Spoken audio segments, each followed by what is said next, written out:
Salut, c'est Stéphane. Avais-tu remarqué à quel point un logement, un abri est important dans la vie d'un individu? En fait, il y a des scientifiques qui disent que après les besoins fondamentaux, manger, boire, dormir, le premier besoin qu'on a en tant qu'humain, c'est d'avoir un abri, c'est de se mettre à l'abri. C'est dire à quel point le logement, la maison, c'est quelque chose de super important. Voyons ça ensemble aujourd'hui.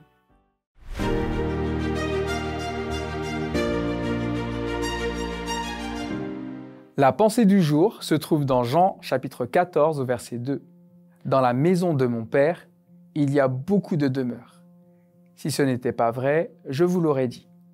En effet, je vais vous préparer une place.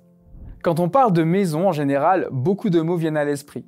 On peut penser au confort, à la chaleur, aux repas partagés, aux discussions animées et à la détente bien méritée.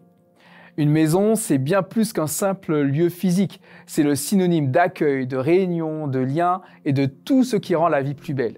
C'est dans une maison que nous partageons nos joies, nos peines, nos rêves et nos souvenirs avec des personnes qui comptent pour nous.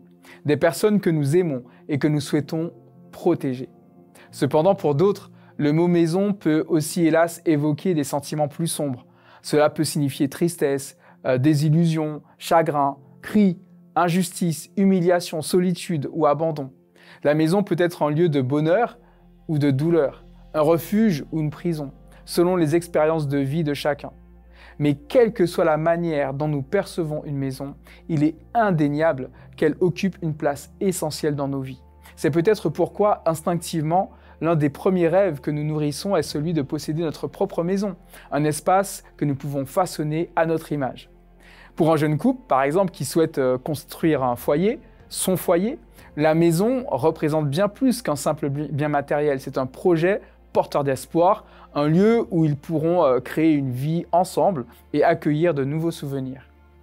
Cette aspiration universelle traduit notre besoin d'ancrage, de stabilité et d'identité. Elle montre aussi à quel point l'idée de maison est intimement liée à notre quête de bonheur. Dans cette optique, il n'est pas étonnant que le Seigneur Jésus, qui nous connaît mieux que quiconque, ait utilisé l'image de la maison pour nous transmettre un message d'amour et d'espoir. Il nous rappelle que peu importe nos expériences passées ou présentes, il nous prépare un lieu spécial, un lieu pour chacun d'entre nous. Ce lieu, cette maison, est un espace unique, conçu avec soin, un espace où nous serons enfin pleinement nous-mêmes, entourés de paix et d'amour. Jésus n'est pas inactif au ciel.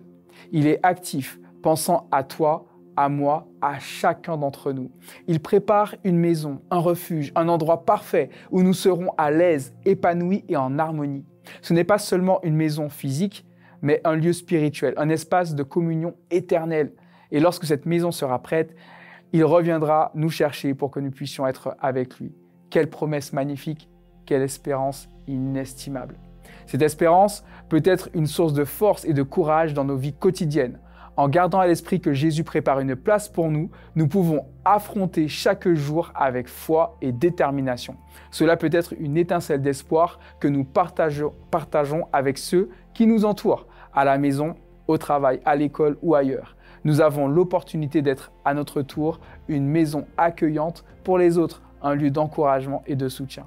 Ainsi, peu importe où tu es aujourd'hui, ce que tu traverses, souviens-toi de cette promesse. Une maison t'attend. Cette vérité transcende les déceptions et les douleurs de ce monde, offrant une perspective éternelle sur ce qui compte vraiment. Alors que tu poursuis ta journée, laisse cette réalité t'inspirer et te motiver.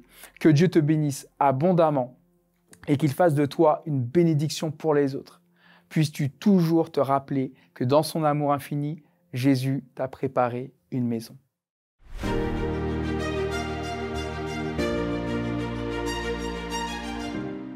Aujourd'hui, je te propose de rechercher autour de toi des personnes qui pourraient avoir besoin d'être entourées, d'être réconfortées et de leur apporter ce réconfort, cette présence, une présence que tu aimerais toi-même avoir si jamais tu étais à leur place.